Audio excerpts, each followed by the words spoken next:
మీకు ఏమైనా డౌట్లు ఉంటే ఆ డౌట్ల గురించి మాట్లాడుకుంటే బాగుంటుందేమో అనేది నా సూచన.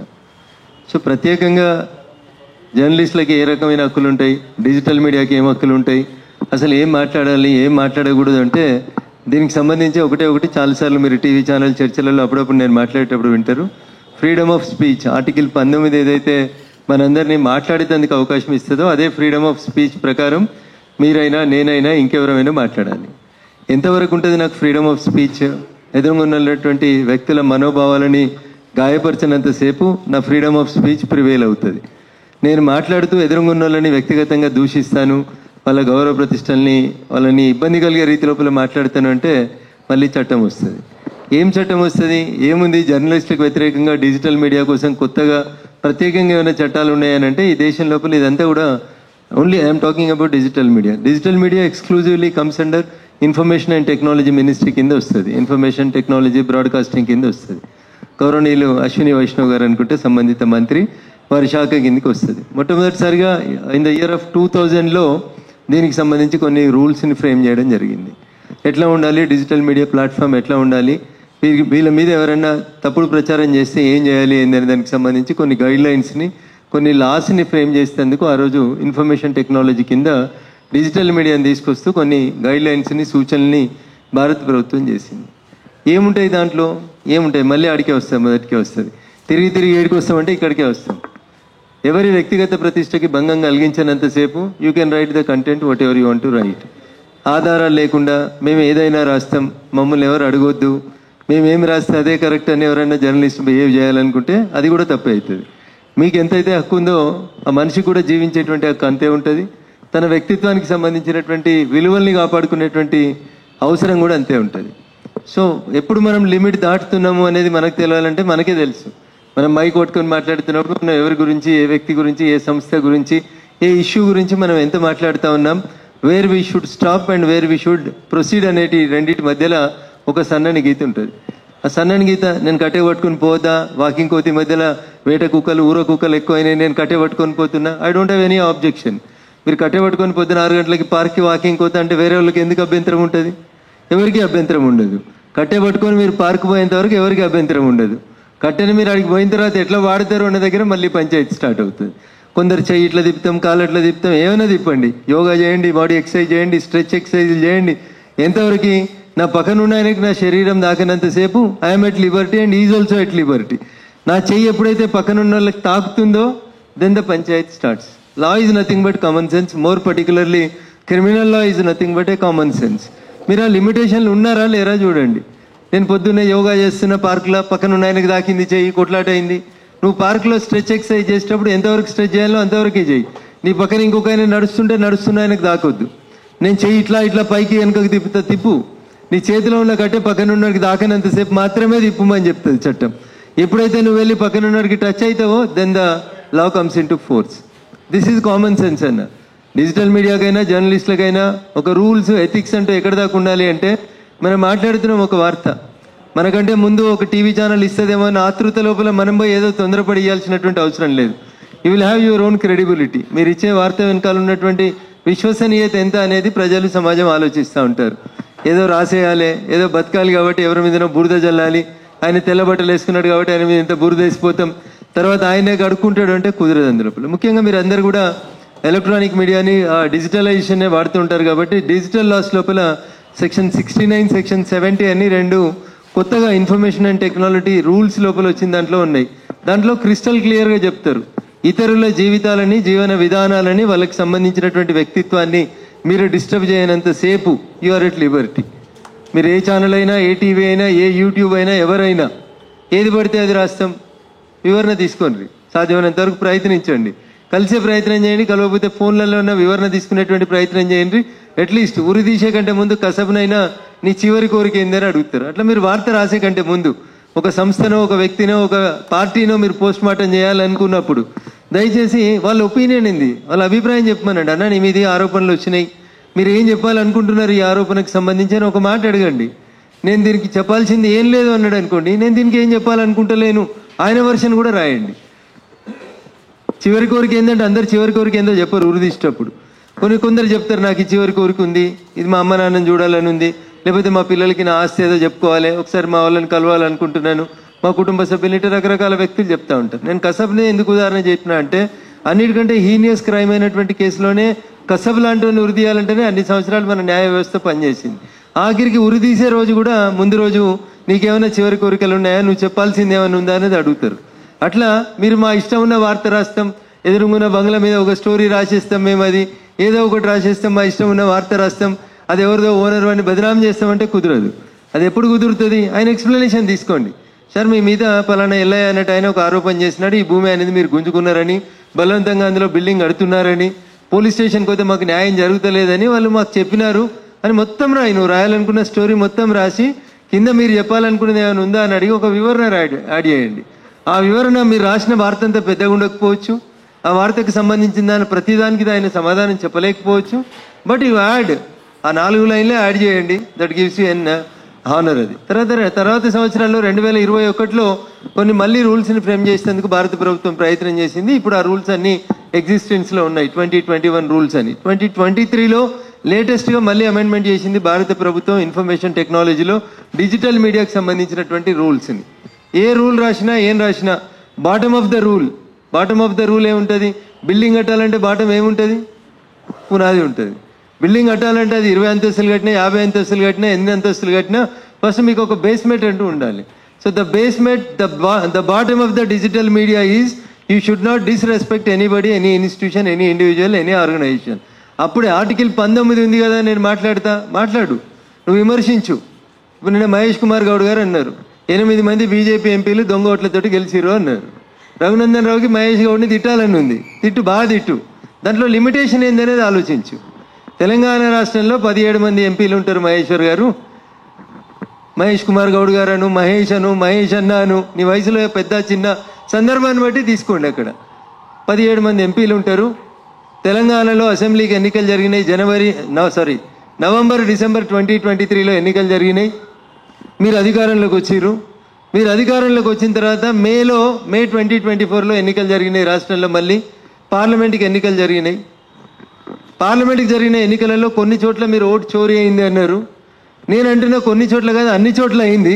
నువ్వు చెప్పిందే కరెక్ట్ అన్నా. మొత్తం 17 మంది ఎంపీలను రాజీనామా చేయించు. ముందుగా నీకు డౌట్ వచ్చింది కాబట్టి నీ పార్టీ వాళ్ళని 8 మందిని ముందుగా ఇలా రాజీనామా చేయించు. మీ 8 మంది రాజీనామా యాక్సెప్ట్ అయినాక 2వ నిమిషంలో మేము కూడా స్పీకర్ దగ్గర నిల్చొని మా 8 మంది కూడా యాక్సెప్ట్ చేయించుకుంటాం. మీ దోస్తా కదా ఎట్లాగో హైదరాబాద్ ఎంపీ, ఆయనను కూడా తోలుకొచ్చి ఆయనను కూడా రాజీనామా చేయించి అందరం పోదాం. మళ్ళా కుల్లా సాఫ్ నువ్వు అయింది కదా, 2 ఏళ్ళు అవుతుంది కదా దగ్గర నువ్వు అధికారంలోకి వచ్చి. నువ్వే పెట్టినావు కదా తెలంగాణ ఎన్నికల సంఘానికి ఒక సీఈఓని. ఓటర్ లిస్టు మంచిగా చూసుకొని రేపే ఎలక్షన్లకు పోదాం పని అందరం. 17 మంది పోతే ఏవి దొంగ ఓట్లు, ఏ ఒరిజినల్ ఓట్లో తెలుస్తాయి. ఇది చదువుకున్న భాషలో చెప్పొచ్చు. ఈ ఆగమాగం చెప్పాలనుకుంటే రా ఈ చౌరస్తా కాడ చర్చ పెట్టుకుందాం, ఆ చౌరస్తా కాడ చర్చ పెట్టుకుందాం, తూకిద్దాం మైకిద్దాం అని కూడా తిట్టొచ్చు. ఈ రెండిట్లలో నేను దేన్ని ఎన్నుకుంటా అంటే మొదటి దాన్ని ఎన్నుకుంటా, రెండో దానికంటే. ట్యాంక్ బండి కాడికి రా, హుస్సేన్ సాగర్ కాడికి రా, లేకపోతే ప్రెస్ క్లబ్ కాడికి రా, తన్నుకుందాం చూసుకుందాం కాదు. దిమాగ్ ఉండాలి. మనం తిట్టాలనుకుంటే కూడా మంచిగానే తిడుతున్నాం. 17 స్థానాలకి ఎన్నికలు జరిగినాయి. నాకు ఓటు చోరీ చేసే కెపాసిటీ ఉంది అనుకో, నేను 17 చోట్ల చేస్తా కదా. ఏడ చేసినా ఏకున్నా హైదరాబాద్ ఎంపీకి అయితే ఓట్ల చోరీ చేస్తా కదా, నాకు చేతనైతే చేయనా? 3వసారి వాడిని ఎందుకు గెలవనీతి? ఇప్పుడు గెలిచినోడిని గెలవనీయకుండా చూస్తా కదా. So this is how we should express. అక్కడ బాటమ్ ఆఫ్ లైఫ్ వీడు వాడు అని మాట్లాడుతున్న సందర్భంలో ఎంతవరకు మాట్లాడాలి, ఎంతవరకు మాట్లాడకూడదు అనేది bottom of the line. Freedom of speech. నేను ఏదైనా మాట్లాడతా, ఎవరినైనా బూతులు తిడతా అంటే సమాజం ఒప్పుకోదు, చట్టం కూడా ఒప్పుకోదు. అదే ఆర్టికల్ 19 చాలాసార్లు రఘునందన్ రావు టీవీలలో చెప్పే ఆర్టికల్ 19 ఏదైతుందో, ఏ ఆర్టికల్ 19 అయితే మనకు ఫ్రీడమ్ ఆఫ్ స్పీచ్ ఇస్తుందో అదే ఆర్టికల్ 19 ఎక్కడ ఆగాలో చెప్తుంది మనకి. ఆ లైన్ దాటకండి అనేది మాత్రం దయచేసి గుర్తుపెట్టుకోండి. ఆ లైన్ ఎక్కడ ఉంటుందంటే మీకు తెలుసు. అది ఎవరిని ఎట్లా మాట్లాడాలని మీకు తెలుసు, నాకంటే ఎక్కువ మీకే తెలుసు. మైక్ ఉంది కదా అని చెప్పాడు, ఏది పడితే సిగాచి కాడికి వచ్చిర్రు. సిగాచి కాడి ఇన్సిడెంట్ అయింది. సిగాచి అని ఒక కంపెనీ దగ్గర ఇన్సిడెంట్ అయింది పాష్ మైలారంలో. తెలిసిందే చాలా లేట్గా తెలిసింది అందరికీ. పొద్దుగాల 6:15, 7:15, 9:15 అయింది ఇన్సిడెంట్. తెలిసింది ముందుగా ఏదో ఒక ఛానల్లో బ్రేకింగ్ అని అడగానే అందరు ఇక 10 మంది తెచ్చిర్రు, 20 మంది తెచ్చిర్రు, 50 మంది తెచ్చిర్రు. నెంబర్ నోటికి వచ్చినట్టు వేయకండి దయచేసి. ఇక్కడే మనం తొందర పెడతా ఉన్నాం. మనం వాడికి పోనే లేదు. ఏదో ఒక టీవీ ఛానల్లో వార్త వస్తుంది, ఏది పడితే చెప్పుకుంటే పోకండి దయచేసి. పూర్తిగా యాజమాన్యం నిర్లక్ష్యం, పూర్తిగా జిల్లా కలెక్టర్ నిర్లక్ష్యం. కలెక్టర్ ఏమైనా కలగంటుందా? అక్కడ బ్లాస్టింగ్ అయితే పోయి గేట్ కాడ కలెక్టర్ కూర్చునేది ఉంటుందా? ఉండదు కదా. So while addressing the people, మీరు చెప్పింది ఏముంటుంది అప్పుడు అందరు ప్రతి ఒక్కరు ఒక్కొక్క ఛానల్ చేంజ్ చేస్తూ ఉంటారు. In fact I was also on the bed. నేను ఆపరేషన్ అదే రోజు హాస్పిటల్లో ఉన్నాను, బెడ్ మీద ఉండి చూస్తున్నా. ఇట్లా టీవీ ఆన్ చేస్తే సిగాచిలో బ్లాస్టింగ్ అని వచ్చింది. నాకు కంపెనీ పేరు తెలుసు కాబట్టి ఇది మా ఊర్లోనే అయిందని చూస్తున్నా నేను. వెంటనే ఛానల్స్ చెప్తే ఒక్కొక్క ఛానల్ ఒక్కొక్క రకంగా చెప్తుంది. ఒకరు 5 అంటారు, ఒకరు 10 అంటారు, ఒకరు 20 అంటారు. అసలు మృతుల సంఖ్యనే తెలియదు అంటారు, ఏం జరిగిందో అసలు తెలియదు అంటారు. సో అందుకని దయచేసి తొందరపడి ఒక తప్పు వార్తను టెలికాస్ట్ చేసి తర్వాత కోర్టులు, నోటీసులు, అడ్వకేట్లు, ఈ పంచాయతీలను ఎదుర్కొనే బదులు ఒక 2 నిమిషాలు ఆలస్యంగా అయినా what is correct, what is wrong అనేది మీరు ఆ గీతను మీరు సెలెక్ట్ చేసుకోండి. రఘునందన్ రావు లంగా దొంగ, రఘునందన్ రావు అసైన్మెంట్ భూములు కబ్జా చేసిండు, ఏది పడితే అది మేము మాట్లాడతామంటే ఎట్లా ఊరుకుంటాడు రఘునందన్ రావు? ఊరుకుంటాడా? వేరే వాళ్ళ గురించి ఎందుకు, నా గురించే మాట్లాడుకుందాం. మా ఇష్టం ఉన్నది రాస్తాం, వివరణ అడగం. నేను కూడా అడుగుతా కదా, ఎవరిరా నువ్వు అసలు, నీ పేపర్కున్న క్రెడిబిలిటీ ఏందని అడగాలనా వద్దా? అప్పుడు దిస్ ఈజ్ ద లైన్. ఆ సన్నని లైన్ ఏడు ఉంటుందంటే ఎవరి సంసారంలోనైనా మనం ఏలు పెట్టాలనుకున్నప్పుడు, ఎవరి వ్యక్తిగత వ్యవహారాలలోనైనా మనం ఏలు పెట్టాలనుకున్నప్పుడు ఒళ్ళు దగ్గర పెట్టుకోకపోతే రేపు ఒళ్ళు హునం అవుతుంది. అది మీకైనా అవుతుంది, మాకైనా అవుతుంది. ఈ జాగ్రత్తలు తీసుకోవాలి. తీసుకోకపోతే దీన్నే క్రాసింగ్ ఆఫ్ ద లిమిట్స్ అంటారు. బార్డర్ క్రాస్ చేస్తామని పోతాడు సైనికుడు. దేనికి సిద్ధంగా ఉండాలి? బార్డర్ క్రాస్ చేస్తే దేనికి సిద్ధంగా ఉండాలి? చంపేతందుకైనా సిద్ధంగా ఉండాలి, సచ్చితందుకైనా సిద్ధంగా ఉండాలి. ఖాళీ తుపాకీ జేబులో పెట్టుకొని నేను బార్డర్ దాటుతా అంటే ఎదురుగా పోయిన సైనికుడు నేను ఖాళీగా చూసి పంపిస్తాడా? పాపం అన్న దగ్గర తుపాకీ ఖాళీగా ఉంది, మళ్ళీ రాపో తుపాకీ నింపుకొని రాపో అని తోలిస్తాడా లోపలికి? వాడి డ్యూటీ వాడు చేస్తాడు, కొట్టేస్తాడు. అట్లే మన లిమిటేషన్ ఏందనేది మీకు తెలుసు. ఆ లిమిటేషన్లో వ్యక్తిగత జీవితాల్ని కొంచెం దయించి రాసేటప్పుడు చాలా జాగ్రత్తగా డీల్ చేయండి. ఈ మధ్యలో ఇంకొక రిక్వెస్ట్, నేను రోజు ఊకే అందరితో మాట్లాడుతున్నప్పుడు కూడా చెప్తా ఉన్నా. దరిద్రమైన వార్తలు, చండాలమైన వార్తలు, సమాజానికి ఏ రకంగా ఉపయోగపడని వార్తలు దయచేసి వాటిని ఊకే ఏసీ ప్లేట్ బ్రేకింగ్లు, స్లేట్ బ్రేకింగ్ లేచి ఆ బుసా పెట్టి ఇంట్లో చంపకూరు దయచేసి. ఈమె వాడిని ఎందుకు చంపిందో తెలియదు, వాడు ఈమెను ఎందుకు చంపిండో తెలియదు. ఏం క్రైమ్ వార్తలు అన్నది? ఏమైనా మంచి వార్త కనబడుతుందా అన్న? రోజు పేపర్లో చూస్తే, టీవీలో చూస్తే. టీవీ పెట్టాలంటే చిన్నపిల్లలు టీవీ ముందు మనతో పాటు ఉంటే భయం అవుతుంది అంటున్నా. పెద్ద పెద్ద హెడ్లైన్స్ పెట్టి సగం పేజీలు రాస్తారు వార్తల మీద. మనమే స్టోరీ అల్లి రాస్తా ఉన్నాం. వాడు కుక్కర్లో వండిండని, వాడు కాళ్ళు ఇరుకొట్టిండని, వాళ్ళు చేయిలు కోసిరని, వాళ్ళు రంపం తెచ్చిరని. ఏం వార్తలే ఇవన్నీ? నువ్వు కలగన్నావా? నువ్వు అని ఇంట్లోకి పోయి చూసినావా వాడు రంపం పెట్టి కోయంగా?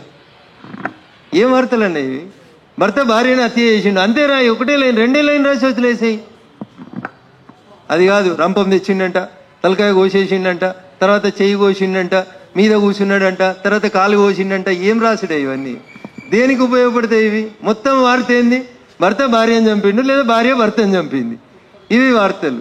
రోజు ఇవే మీరు టెలికాస్ట్ చేస్తుంటే ఏమవుతుందంటే కొత్త వాళ్ళు నేర్చుకుంటున్నారు. కూకట్పల్లిలో ఒక 10th చిన్న పాప, పేర్లు చెప్పడం బాగుండదు, ఒక మైనర్ గర్ల్ మర్డర్ జరిగింది. ఎవరు చేసిరే? ఇంకో మైనర్ చేసిండు. వాడు పెన్ను పేపర్ పెట్టి రాసుకున్నాడు, పోయం రాసినట్టు రాసిండు, స్టెప్ వైజ్ రాసిండు. గోడ ఎట్లా దుంకాలి, దుంకిన తర్వాత ఇంట్లోకి ఎట్లా పోవాలి, డబ్బులు ఎక్కడెక్కడ ఉంటాయి, ఇవే అన్నారు. అవి కూడా మనం అర్ధ గంట సేపు చూపిస్తున్నాం, పెద్ద ఛానల్లో చూపిస్తారు. వీళ్ళే గ్రాఫిక్స్ వేసి ఇటుకెళ్ళి ఎగిరి ఇటు దుంకిండు, ఈ బిల్డింగ్ మధ్యలో 2 గజాల దూరం ఉంటుంది కాబట్టి ఒక పిల్లగాడు దుంకోవచ్చు అంటే ఇంకోటి దుంకేదానికి ప్రయత్నం చేయండి అని చెప్పడం అన్నట్టు. మనం మొత్తం ఆమె చచ్చిపోలేదో అని డౌట్ వచ్చి కడుపులో 21 సార్లు పొడిచిండు. నిన్నెవరో యూట్యూబ్ ఛానల్ రాత్రి నిద్ర రాగా చూస్తా ఉంటే గింతే ఉంటాడు వాళ్ళ తమ్ముడు అంట, చచ్చిపోయిన అమ్మాయి వాళ్ళ తమ్ముడు. మా అక్కని ఎటు చంపిన వాడిని నేను కూడా అట్లే పొడిచి చంపుతా అంటున్నాడు. ఏం వార్తలు చూపెడుతున్నాం మనం? మైనర్ వాడు ఇంతున్నాడు, కరెక్ట్ ఈ టేబుల్ సైజ్ కంటే ఒక 1/2 feet ఎక్కువ ఉంటాడు పిల్లోడు. వాడు చెప్తున్నాడు చనిపోయిన అమ్మాయి వాళ్ళ తమ్ముడు. నేను కూడా వాడు జైలుకి వెళ్ళి బయటికి రాగానే పొడిచి ఇట్లా చూపిస్తున్నాడు, పొడిచి చంపుతా అని. అంటే ఈ పొడిచి అనేది ఏడికెళ్ళి వస్తుంది? మనం చూపిస్తేనే వస్తుంది. దయించి kindly don't encourage such type of crime news అన్న. ఇది నా sincere appeal from my whole heart. నేను చెప్తా ఉన్నా, అందరి ఇళ్లలో పిల్లలు ఉంటారు, ఆడపిల్లలు ఉంటారు, రకరకాల ఇష్యూస్ ఉంటాయి. కానీ from my bottom of my heart క్రైమ్ని 2 లైన్లు రాసేసి వదిలేసేయరు దయచేసి. క్రైమ్ జరిగితే అదే వార్త అనుకోకరు. క్రైమ్లో ఏం వార్త ఉందన్న? రఘునందన్ రావు కపర ప్రసాద్ని పొడిచిండు, ఒకసారి కొడితేంది 5 సార్లు కొడితేంది. రఘునందన్ రావు పొడిచిండు, కపర ప్రసాద్ చచ్చిపోయిండు, అంతే లైను. అంతకంటే ఎక్కువ దాన్ని పొడిచిండు, ఈయన మెదకుల పగ, ఆయన ఉదయంలో చేసిండు, ఈనాళ్ళలో చేసిండు. నీకేం ఇన్వెస్టిగేటివ్ జర్నలిజమే? ఏం పడైంది అందులో? నేను ఆయనను పొడిచిన, ఆయన చచ్చిపోయిండు, దే రెండ్సే ఎపిసోడ్ అంతే. నన్ను పోలీసులు పట్టుకపోయారు, అంతే లాస్ట్ వదిలేసేయర్రి. ఓ రఘునందన్ రావు ఈనాళ్ళలో చేసిండు, కపర ప్రసాద్ ఉదయంలో పరిచయం చేసిండు, వీళ్ళిద్దరికి అప్పటి నుంచి కక్షలు ఉన్నాయి. ఏం స్టోరీలు అడుగుతారన్న? అసలు స్టోరీలు వెళ్ళాలంటే మీ తర్వాతనే రాజమౌళి కూడా భయపడాలి మన స్టోరీల ముందు. ఒకటి, క్రైమ్ని ఎంకరేజ్ చేయకండి దయచేసి. క్రైమ్ వార్తలు మనకి ఏ రకంగా ఉపయోగపడాయి? మనం టెలికాస్ట్ చేస్తున్నటువంటి క్రైమ్ వార్తలు ఇంకో 4గురికి మార్గదర్శనాన్ని ఇస్తూ ఉన్నాయి. ఇంకో నలుగురు ఆ యూట్యూబ్ ఛానళ్ళని వాటిని చూసి కొత్త క్రైమ్ ఎట్లా చేయాలో నేర్చుకుంటున్నారు. దయించి ఇది బాగుండదు. ఆ కుక్కర్లో ఎవడో వండి చంపేసిండు అన్నప్పుడే నాకు చాలా కోపం వచ్చింది, ఆ పేపర్లకు నోటీస్ ఇవ్వాలని. కానీ వదిలే పోన్లే, ఇక మళ్ళీ వాళ్ళ పనాలు చేసిరని వదిలేసినాం. దానికి తోడు నిన్న మళ్ళీ ఒక వార్త, మొండెం దొరికింది కానీ ఇంకా తలకాయ దొరకలేదు. మొత్తం మూసినే చూపెడుతున్నారు మన వాళ్ళు. మూసి కాడ జల్లెడ పడుతున్న పోలీసు వాళ్ళు. పోయిన తలకాయ వస్తుందా? వాడెవడో దుర్మార్గుడు మొండెం నుంచి తలను కట్ చేసి ఆ మూసిలో పడేసిన అని చెప్పిండు. వాడు జైల్లో ప్రశాంతంగా ఉన్నాడు. ఏమర్థం? వాడు జైల్లో ప్రశాంతంగా ఉన్నాడు అని మనకేం ఎరకనే? మన మనసులో ఏముంది మనకేం తెలుస్తుంది చెప్పురు? ఎవరు రాసిరన్న పేపర్లో చదివిన వార్త చెప్తున్నా. నిందితుడు మాత్రం జైల్లో ప్రశాంతంగా ఉన్నాడు. ప్రశాంతంగా ఉండకపోతే జైలర్ నోడు వల్ల మళ్ళా. So what does it mean అన్న? మనం రాసే వార్త వెనకాల ఉన్న ఉద్దేశం ఏందనే చెప్పుంది. ఏముండదు అక్కడ, ఏముంటుంది అందులో. జైల్లో భోజనం పెడితే తింటారు, లేకపోతే రూమ్లో వారేస్తారు, తాళం వేస్తారు, అయిపోతుంది. They రెండ్స్ episode. కాబట్టి ఒక వార్తను ఏదో గొప్పగా చూపిస్తున్నాం అనేటువంటి పరిణామ క్రమంలో ఇవన్నీ నేనేమంటా అంటే పైత్యం ఎక్కువైనటువంటి వార్తలు తప్పితే ఏం లేవు. ఎంత జరిగిందో గంతే చూపెట్టండి దయచేసి. ఏం రాదన్న, రేపు నీ కొడుకు కూడా ఏమైనా క్రిమినల్ అయితే నష్టపోయేది నువ్వే. దానికి 100% బాధ్యత వహించాల్సింది టీవీ ఛానళ్ళు, పేపర్లు తప్పితే ఇంకొకటి కావు. అందుకని క్రైమ్ వార్తల్ని సాధ్యమైనంత వరకు మినిమైజ్ చేయండి. ఆ టీవీ ఛానల్లో కూడా క్రైమ్ వార్తలు చదివేందుకు వాళ్ళని క్రిమినల్స్ లాగా తయారు చేసి తెస్తున్నారు, ర్యాంకర్లను కూడా. అలా చూస్తేనే ఇవి క్రైమ్ చేసినట్టున్నాడు అన్నట్టు తయారు చేస్తున్నారు. అట్లాంటి వార్తల్ని సాధ్యమైనంత వరకు డిస్కరేజ్ చేయమనేది నా అప్పీల్.